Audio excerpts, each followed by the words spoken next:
Philadelphia, Imana iratsinda. Turabashubuje mbere ya byose Yesu ahabwa icyubahiro. Amen.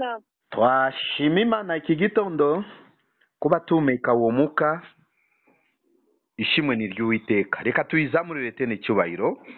Irakoze. Icyubahiro ni cyawe Mana ibihe byose. Amen. Iminsi irindwi yatanze ngabo nyinshi ku bwacu kubwo kuturinda. Ibyo byose ntabwo byatuma tubura ishimwe, twashimira Uwiteka. Tugiye kwiga ku ijambo ry'Imana tutatinze. Muka wera dusobanurire kandi adushoboje. Birashoboka ko warawisomye cyangwa wimenyereye. Turasoma mubwiriza igice cya 3 murongo wa mbere kugeza ku wa 5. Mubwiriza igice cya 3 murongo wa mbere kugeza ku wa 5. Mudusomere. Amen mu izina rya Yesu. Amen. Amen.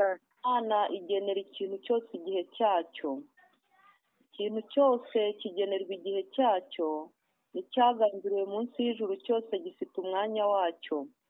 Hariho igihe cyo kuvuka n'igihe cyo gupfa, igihe cyo gutera n'igihe cyo kurandura ibikuri, igihe cyo kwica n'igihe cyo gukiza, igihe cyo gusenya n'igihe cyo kubaka, igihe cyo kurira n'igihe cyo guseka, igihe cyo kuboroga n'igihe cyo kubyina, igihe cyo kujugunya amabuye n'igihe cyo kuyarunda, igihe cyo guhoberana n'igihe cyo kwirinda guhoberana. Amen. Urakoze sheke. Imana igenera ikintu cyose igihe cyacyo. Nimba dufite umuntu waremye isi n'ijuru, ntago twamubona hano ku isi. Ni Imana waremye isi n'ijuru, kandi mu kurema kwe atandukanya umucyo n'umwijima. Ikimenyetso cya mbere, atandukanya izuba n'ukwezi. Bikurikijeyo ibintu byose atandukanya umugore n'umugabo. Iyo ni imirimo y'Imana. Yabikoze mu bwenge. Aza gukora iki?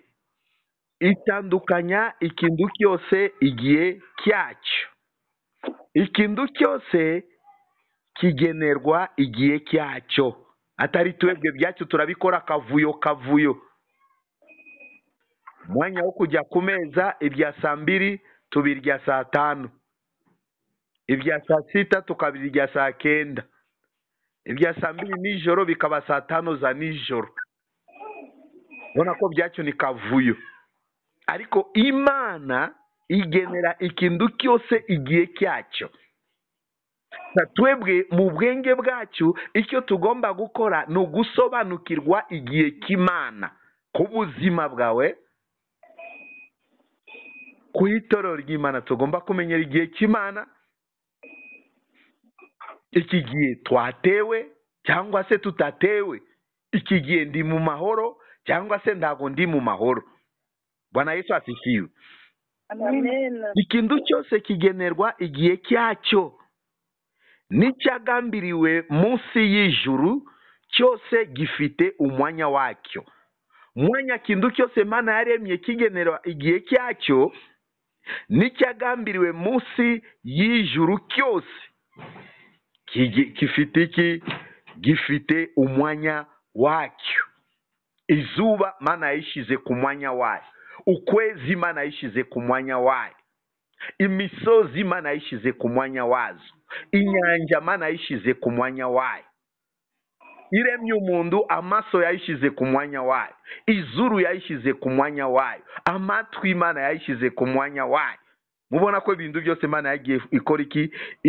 Ishira ikintu cyose igihe cyacyo ku mwanya wacyo. Ariyo igihe cyo kuvuka n'igihe cyo gupfa. Ku buzima bwacu bwose mwanya dushima mama yabyaye umuhungu, tube tumenya ko uwo mwana afite iki ni igihe cye cyo kuvuka, ariko azabaho n'igihe cyo gupfa.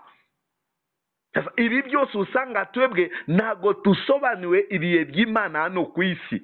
Nimba muntu yamenyaga igihe ibyo turabimenya, ariko kuko benshi bakunda gukora ama anniversaire akibuka igihe yavutse, ariko ntago ushobora kumenya igihe uzapfa, n'ibanga ry'Imana. Ariko mu bitekerezo no mu bwenge bw'uko Imana yageneye ikintu cyose mu gihe cyacyo, tugomba kumenya ko no gupfa kurahari. Mu gihe cyo gupfa kirahari, njyewe mu Kristo igihe cyanjye ngiri muzima ngomba gukorera Imana gute, ngomba kwifata gute, ngomba gusiga amateka meza, ibyo abantu bazanyibukiraho. No ku murimo w'Imana twibukiraho abantu abakoze imirimo myiza, bashobora kuba bakiriho, bavuye mu iki gihugu bajya mu kindi gihugu, turabibuka.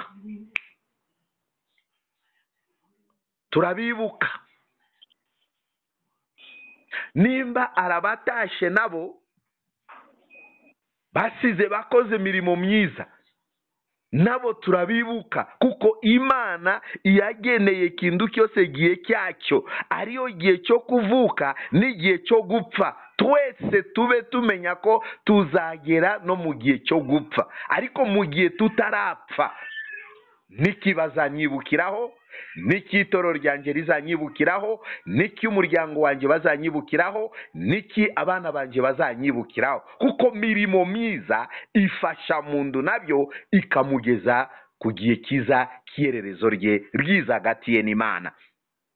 Yesu ashimwe. Amen. Igihe cyo gutera ni igihe cyo kuyakora iki? Kurandura ibikuri. Ariyo gihe cyo gutera n'igihe cyo kurandura iki? Ibikuri. Ibyo byose tugomba gusobanukirwa ibyo bihe. Nakwifata gute mu ibyo bihe ndimwo?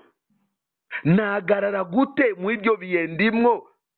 Imvugo yanjye yagenda gute mu ibi bihe ndimwo? Narwanya rugamba gute mu ibi bihe ndimwo? Yesu ashimwe. Amen. Nize ko turimo kumvikana neza. Yego. Murongo wa 3. Igihe cyo kwica n'igihe cyo gukiza. Mani remera ibyo bihe bibe. Abamo igihe cyo kwica n'igihe cyo gukiza. Nabyo tugomba umaze kumenya ko turi mu bihe byo kwica. Wakwirinda gute mu bihe byo kwica abantu? Yesu atufashe. Amen. Bidusabamo kugiramo ubundi ubwenge bene data. Iyi minsi ntabwo ari iminsi yo kuba mu murimo w'Imana tuba nk'abantu twibagirwa igihe turimo, tuba nk'abantu tugenda kivange. Bigusabamo kugira ubwenge, binsabamo kugira ubwenge, ngasobanukirwa ibihe. Kandi ibi bihe byose tukiri ku isi tugenda duca mu bihe binyuranye, ukasobanukirwa ibihe ndimwo. Mwanya ndi mu ibi bihe byo kwica, nagarara gute, navuga iki, nakora iki?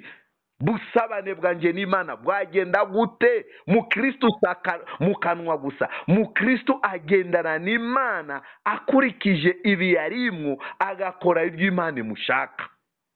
Mane dushoboje kandi tugire neza. Igihe cyo kurira n'igihe cyo guseka bibaho ku buzima bw'umuntu. Abaho bihe byo kurira, akabaho bihe byo guseka. Ibyo byose byashyizwe n'Imana. Bihe byo kurira nagarara gute? Bihe byo guseka nashinyagurira abandi se? Nize ko twavuga oya. Bihe byo guseka nashima Imana gute? Nanezerwa mbere y'Imana gute? Natambira Imana bitambo gute? Kuko ari bihe byo guseka. Se ningera mwanya wibagiwe Imana, bibiye byawe byo guseka. Buriya guseka kuzanwa n'amahoro, kuzanwa n'umugisha, kuzanwa nuko turi bazima. Suko bimeze? Yego. Ibihe byo guseka. Sasa nimba turi mu ibyo bihe byo guseka, byo kurira,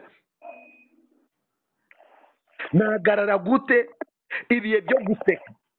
Nakwifata gute ko ari Imana niyo uhindura ibihe?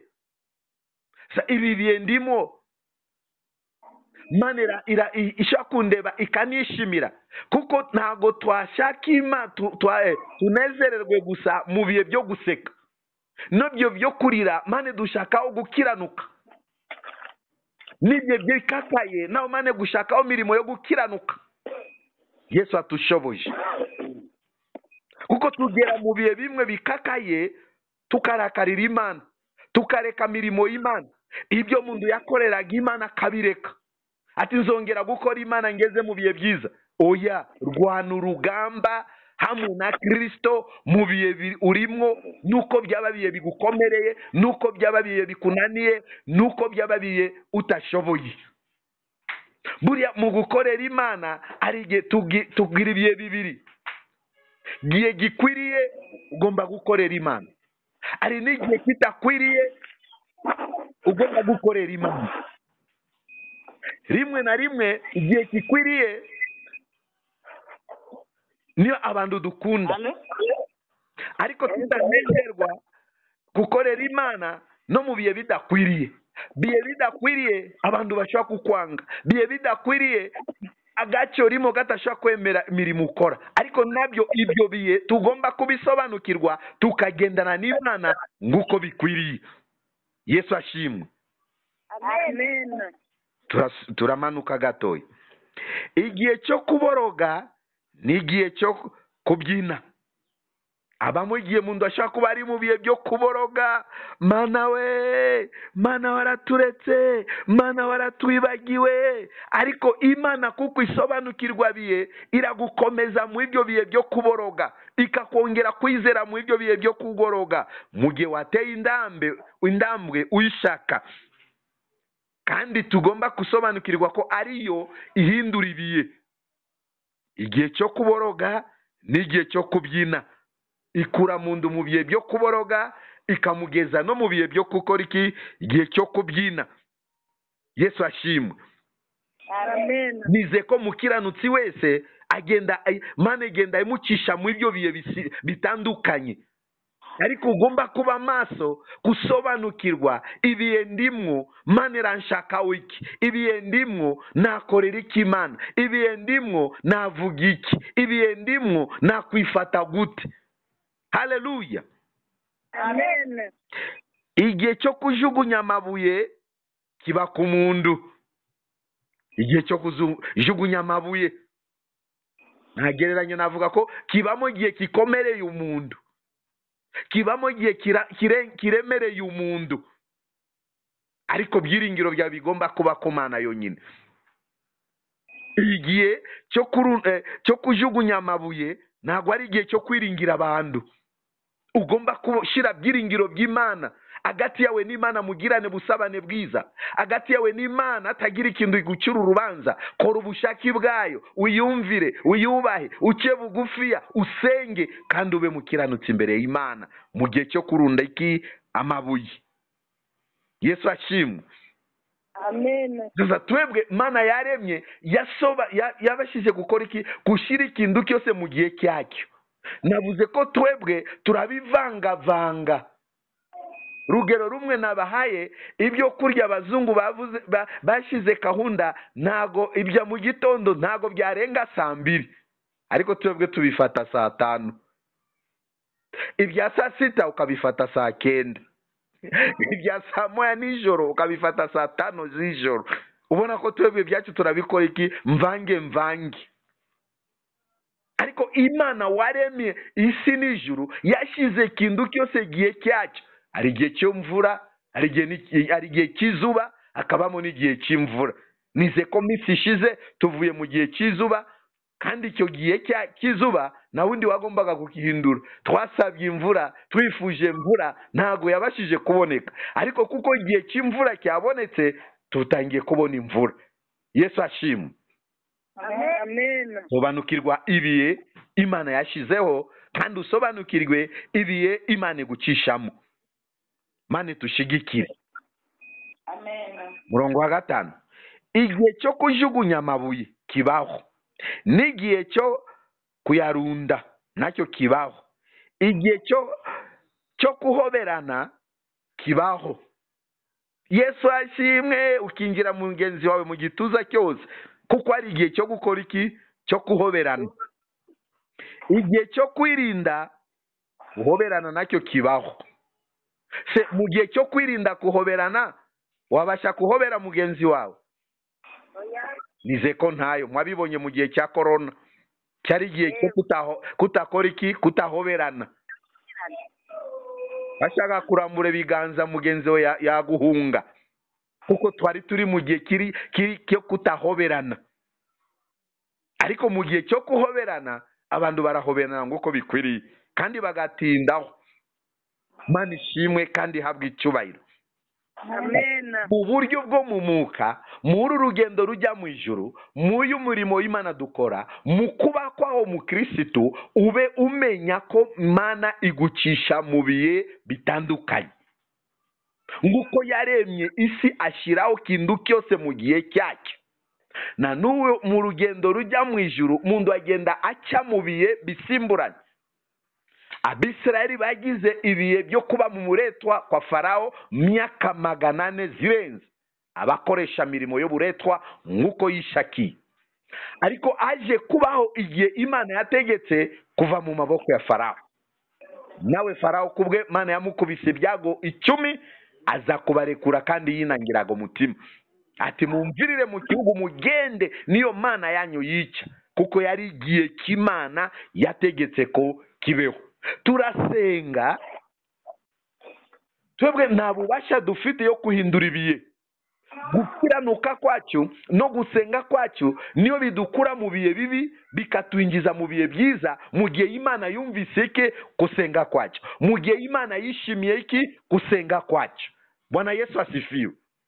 Amen. Turakora murimo w'Imana mu gihe Imana yonyine yishimiye mirimo twakoze, niyo idukura ku rwego turimo ikatushira mu rundi rwego. Ariko mu gihe utakurwa mu rwego wari urimo, si ngombwa ko ureke iyo mirimo myiza wakoraga. Komeza gusa ukore, kuko witeka nutanga bisubizo by'ibibazo dufite. Iyi minsi abantu benshi barimo kwivumbura ku Mana kubera iki? Badasobanukiwe ibihe barimo.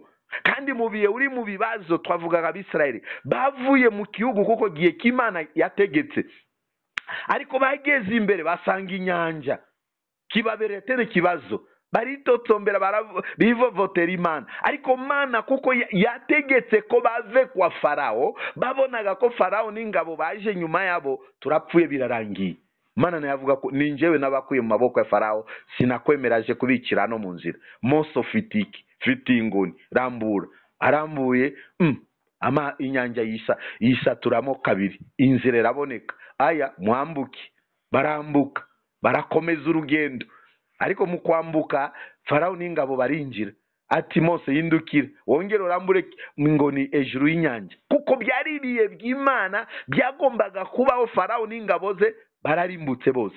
Mose bageze imbere babura amazi yo kunywa, batangira no kwifovotera Imana, bahura n'amazi arura, nawe bitangira kubamo kwivovotera Imana. Bageze imbere batangira kubasonza, batangira kuyitotombera Imana, kuko yari ibihe Imana nigenda yashizemo ibihe bisimburana. Niyo mpamvu navuze natwe mu gukorera Imana tugenda tuhura n'ibihe bimwe binyuranye ku buzima bwacu. Ariko mu gihe umaze kwibona ko uri mu bihe bimwe, mwanzi yakuhagurukiye, bibazo bikuhagurukiye, burwayi bukuhagurukiye, inzara yakuhagurukiye, n'urugero ndimo kubaha, abantu bakwanze, abantu bakuhagurukiye, ibyo bihe wakwifatamo gute? No gusakuza? Ibyo bihe wakwifatamo gute? Ni kwikura mu maboko y'Imana? Oya. Ibyo bihe ugomba gushaka busabane bwiza n'Imana, ukongerera tena byiringiro byawe ku Mana, ukarwana urugamba wejejwe mu buryo bwo gusenga. Yesu ashimwe. Kuko umaze gusobanukirwa ibihe urimo, ntabwo wacika intege. Tuzi ko Imana niyo yaremye yashizemo ibihe bisimburanye ku isi, kandi Imana nikura umuntu ku bihe arimo ikamushyira ku bindi bihe. Turirimbaga korasi ati ikura gucyavu ikicaza n'ibikomangoma. Se umuntu uri ku cyavu yakwikuraho mu bubasha bwe? twavuga oya. Se turacyari kumwe? Numva benshi mwacecetse. Igihe cyo kujugunya amabuye n'igihe cyo kuyarunda, igihe cyo kuhoberana n'igihe cyo kwirinda kuhoberana. Kwirinda, mu gihe habamo igihe cyo kwirinda kutahoberana. Sasa mu gihe uri mu bihe bimwe bikuremereye, ugomba kwirinda kutateshuka mu Mana, kwirinda kutacika intege, kwirinda kutatakaza byiringiro, kwirinda mirimo myiza wakoreraga Imana. Yesu atufashe kandi Mwami atugirire neza. Navuze ko abantu benshi ntabwo dusobanukirwa ibiye. Twebwe turasakuza kandi ari ibihe byo kwirinda. Turasakuza kandi ari ibihe byo gushaka kongeraho amasengesho, tukagira ubwoba. Ariko Imana itwifuriza iki? Utahindura ibihe. Yesu ashimwe. Amen. Si ngombwa tukangishwe n'ibihe. Tugomba gusa kwizera Imana. Yaba burwayi, izera Imana. Umenye ko butsinzi bwawe nge buzava mu maboko y'Imana. Kunesha kwacyo kuva mu maboko y'Imana. Navuze ko hari abantu benshi bagera mu bihe bibaremereye, bava mu bushake bw'Imana, bareka murimo y'Imana, banga gusenga, banga kuva mu nzu, banga kujya mu nzu y'Imana. Se niki kizagutabara? Niki kizakurengera? Imana izakwibukira iki? Ikuhindurire ibyo bihe bikomeye wari urimo. Ejo bundi navuze hano, nimba twari dufite bubasha bwo kwikemurira ibibazo, masengesho ntago yagomba kugira umumaro. Ariko tuko tutafite bushobozi bwo kuhindura ibihe tugenda tuhura nabyo, niyo mpamvu tugomba gusenga Imana, tukizera Imana kuko ariyo ihindura ibihe. Numva mashimwe yatambutse agaragaye ishimwe yuko abana bari barwaye, ariko abayemo mwuka wo kujya kwa muganga, abayemo mwuka wo gusenga, ariko ubu ngubu ntago bakirwaye, ni bazima. Reka tuyizamure cyuboro kuko ariyo ihindura ibihe. Haleluya. Mana niyo ihindura ibihe. Tubajije mama Kezi yanize ko mu ibyo bihe ashobora kuba yageze aho yacika intege. Umva ko mutwari we yavuze ko nibajije abana banje babatuburiye tuza twishi mu ibyo bihe bikomeye, ariko kuba imbaraga zo gusenga, mituburano yavuyemwo, urupfu rwavuyemwo, uburwayi bwavuyemwo, uyu munsi ni bazima. Kubera iki? Uwiteka ni uhindura ibihe bikomereye umuntu. Mu gihe ugeze mu ibyo bikomeye mu muntu, si ngombwa ucika intege bene data. Nabasabye kongeraho byiringiro ku Mana, kongeraho gukiranuka ku Mana, kongeraho imbaraga z'amasengesho. Mana izahindura ibihe urimo, izadukura mu ibi bipimo turimo, izadukura mu ibi bihe turimo, idushire mu bindi bihe. Nguko yahinduye tuvuye mu bihe by'imvura by'izuba twinjiye mu mucyo mu bihe by'imvura. Yose ni mirimo y'Imana. Bushyuhe bwari butumereye nabi, hari igihe bamwe bararaga batabashije kwiyorosha, ariko ubu ngubu utangiye kwiyorosha. Kuko kubera iki? Imana niyo ihindura iki? Ibihe. Bwana Yesu asifiwe. Amen. Reka turangirize kuri iri jambo Luka 12 murongo wa 4 n'uwa 5. Kitabo cya Luka 12 murongo wa 4 n'uwa 5.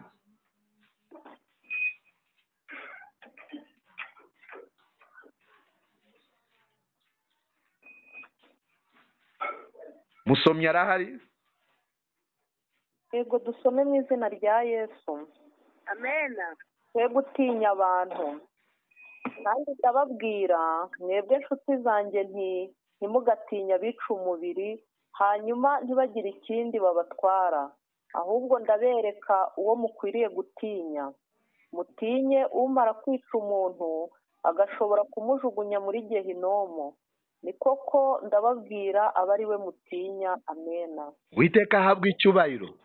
Amena. Amena. Yesu n'intumwa ze arababwira, arabakangura, kuko ari ibihe muzahura nabyo bigenda bisimburana. Uyu munsi turi kumwe namwe muracyari mu bihe by'amahoro, hari igihe tuzaba tutari kumwe namwe ibihe bizahinduka, ariko mwe gutinya abantu. Bwana Yesu asifiwe. Amen. Mwe gutinya abantu. Yesu arababwira gutyo. Kandi ndababwira mwebwe nshuti zanjye. Uyu byose ni ijambo ry'urukundo Yesu yagaragaje. Mwebwe nshuti zanjye, kuko inshuti ze azimenyesha ibyo mu ijuru. Inshuti ze aziberera amaso. Inshuti ze yumva gusenga kwabo. Inshuti ze yumva gutaka kwabo. Niyo mpamvu twe gutinya abantu. Kandi ndababwira mwebwe inshuti zanjye, nimugatinye abica umubiri, ahubwo ndimo gutinya abica umubiri, hanyuma ntibakagire ikindi babatwara. Yemwe inshuti zanjye, mwe gutinya abica umubiri, ahubwo batagira ikindi babatwara, ahubwo ndabereka uwo mukwiriye gutinya. Aya magambo nayisomye nanjye numva inkomere ku buzima bwanjye w'iki Kristo. Ahubwo ndabereka uwo mukwiriye gutinya, mwe gutinya abantu. Ahubwo ndabereka uwo mukwiriye gutinya. Bene data, ariyo dukwiriye gutinya. Itorero ariyo dukwiriye gutinya. Abakristo ariyo dukwiriye gutinya. Abakozi b'Imana ariyo dukwiriye gutinya mu buzima bwacu cyangwa mu gihe cyose turi ku isi. Mutinye umara kwica umuntu agashobora kumujugunya muri genomu. Ni koko ndababwira abe ari we mutinya umara kwica abantu akabajugunya muri genomu. Uwo nguwo no mukwiriye gutinya. Uwo ninde? Ni Imana. Kuko umuntu afite aho agarukira nuko yakuroga. Mana iri hejuru ye. Mana niwe ifata icyemezo cya bintu byose. Niyo mpamvu iki gitondo cyiza dusobanukirwe ibihe tuhura nabyo. Mwanya wageze mu bihe bikomeye, ndutinya abantu ariko utinya Imana, kandi ukomeze ushaka iyo Mana izasatura inzira aho nzira zari zidahari. Yesu ashimwe. Amen. Tanga bisubizo aho byari bidahari, ariko tureke gutinya abantu bica umubiri gusa, ariko dutinya Imana ica umubiri n'ubugingo ikajyana muntu kuri genomu. Iyi ni inshingano ikomeye y'itorero, ni inshingano ikomeye ku bakozi b'Imana byo gutinya Imana, kuko Imana yica umubiri n'ubugingo agatatu ikagushyira kuri genomu. Se bizatumarira iki? Misi yose twabaye imbere y'Imana, misi yose twakoreye Imana, musi umwe itujyane genomu. Kandi twavuze hano hari igihe cyo kuvuka, abamo n'igihe cyo gupfa. N'abantu barimo kwica abandi, abantu barimo gukorera abandi mirimo mibi, ariko bamenye ko igihe cyo gupfa kirahari ku buri muntu wese waremwe n'Imana. Ariko dutatinya abantu, dutinya Imana, ukwiriye kwica umubiri n'ubugingo akagushyira muri genomu.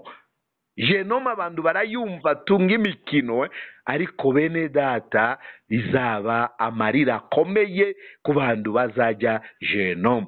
Hazabamo kuhekenya amenyo ku bantu bazajya genomu.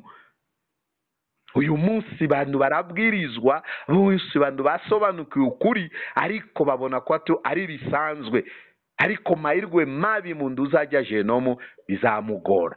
Yesu adufashe dusobanukirwe ibihe turimo. Ababyeyi musobanukirwe ibihe. Nize ko ubu mugiye kugura imipira y'imbeho ku bana, kuko tugeze mu bihe by'imvura. Ibyo ni byiza cyane kuko imipira irakenewe, bigusabamo no mu buryo bwo mu mwuka ube usobanukirwa ibihe urimo. ubashe gufata ingamba zo gusaba mbaraga z'Imana kurwanya ibyo bihe urimo. Kandi rimwe na rimwe mwanya turi mu bihe bimwe bikomeye, Satani atwereka ko nuko bizaba. Ariko turarangiza kuri iri jambo maganya Yeremiya 33:31. Kuko Uwiteka atazagira ubwo areka umuntu iteka, nawe yababaza umuntu ariko azamugirira iki? Ibambe. Yesu ashimwe. Amen. Kuko Uwiteka atazagira ubwo areka umuntu iteka, nawe yababaza umuntu ariko azamugirira iki? Ibambe. Niyo mpamvu ube umenya ko ibi bihe bikomeye urimo, nukiranukira Imana ugasenga, bizatambuka, Imana ikugirira iki? Ibambe. Tugiye gusenga ibi. Ibambe ry'Imana ribaho. Kuwa muntu utahinduka, kuwa muntu utacitse intege, kuwa muntu utava mu bushake bw'Imana. Se iyi minsi we uhagaze gute mu bihe urimo kuhura nabyo? Mu bihe wahagaze nabyo, mu bihe uhagazemo, uraciringira Imana? Cyangwa Satani arimo kukwereka ko urapfuye birarangiye? Cyangwa Satani arimo kukwereka ko no gusenga nta mumaro? Ariko ikintu kituhesha umugisha n'umumaro n'amasengesho y'abera. Muririmbyi hano yaturirimbiye ikora iki? Ikingura ijuru, ishobora gutanga bisubizo mu bibazo byinshi ufite. Amasengesho yawe, kanguka gusa mu gusenga, kanguka gusa ube maso, nducike intege mwene data. Mu gihe bibazo byongeyeho, natwe tugiye kongeraho amasengesho, natwe tugiye kwaguruka mu zindi mbaraga. Nkuko ejo bundi twize bya Danieli, mwanya bibazo byongeyeho, Danieli yakuba gatatu. Mu gitondo Danieli arasenga mu mbaraga, saa sita Danieli arasenga mu mbaraga, ku mugoroba Danieli arasenga mu mbaraga, kugeza aho baje kumufata bamushyira mu rwobo rw'intare. Ariko Imana yamugaragarije ukuboko kwayo kuko yibutse amasengesho ye. Haguruka dusenga Imana. Kuki urimo gucika intege? Kuki utashaka gusenga, kongeraho amasengesho mu buzima bwawe? Hari n'abandi bamaze kuva mu bushake bw'Imana kubw'ibihe barimo.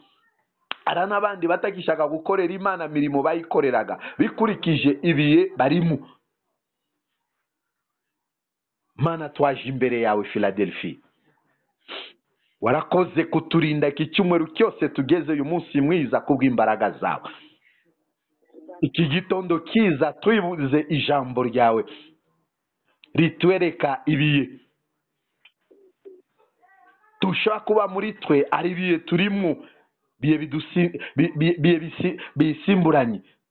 Hari abafite bari mu bihe by'uburwayi, bari mu bihe by'ubushomeri, abari mu bihe by'inzara, abari mu bihe by'ubukene.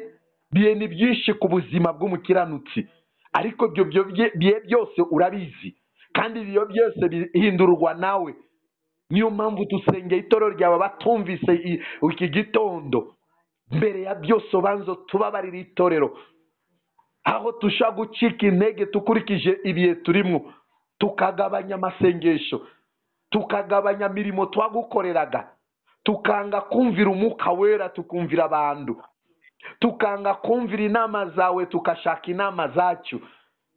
Kandi ibyo byose nta kintu byatumarira. Banzo tubabarire kuko duciye bugufi ya mbere yawe.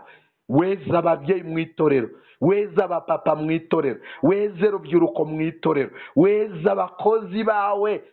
We ni wowe urondora mitima ukayamenya. Buri muntu uzi ibihe arimwo, buryo yahagazemwo. Hari igihe tuzuye ubwoba, tuzuye gushidikanya, twatakaje byiringiro, ariko tusabye imbabazi imbere yawe. Mano twezo dutunganye itorero Philadelphia, abakuru n'abatoya utweze. Nyuma yo kutweza tusabye imbaraga. Komeza itorero mwami, nyeganye ukuremo migambi ya Satani arimo kutunyeganyeza. utwongerere imbaraga zo gusenga, udukangure mu gusenga, ku manywa tubyuke, mu mugoroba tubyuke, masaya nijoro tubyuke, mbaraga zo gusenga tuyobowe n'umwuka wera.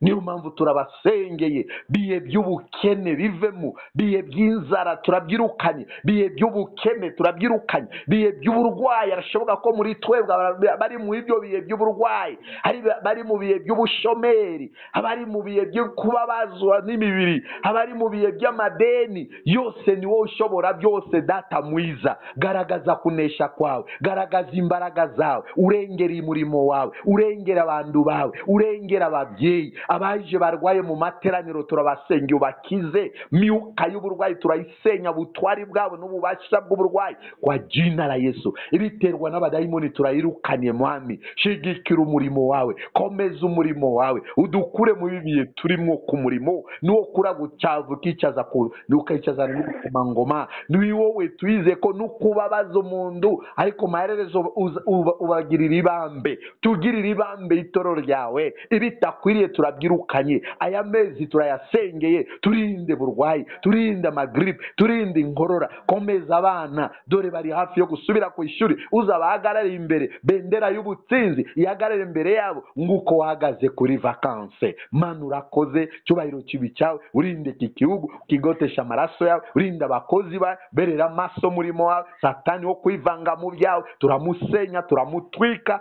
Iki cyumweru turinde, tuyobore gahunda zose, uzatwambike tena imbaraga, turinde mvura mbi yo kwica no gusenya. Kimenyetso cy'amaraso kibane na buri muntu wese. Sabi itorero ryawe amahoro, bakuru na batoyo bakize, wabaye amahoro buri muntu wese aho atuye. Mugirire neza kumanywa na nijoro. Ndagushimiye, urakoze kubw'ijambo. Reka ritufashe iki cyumweru, rizaturinde mu izina rya Yesu, amen.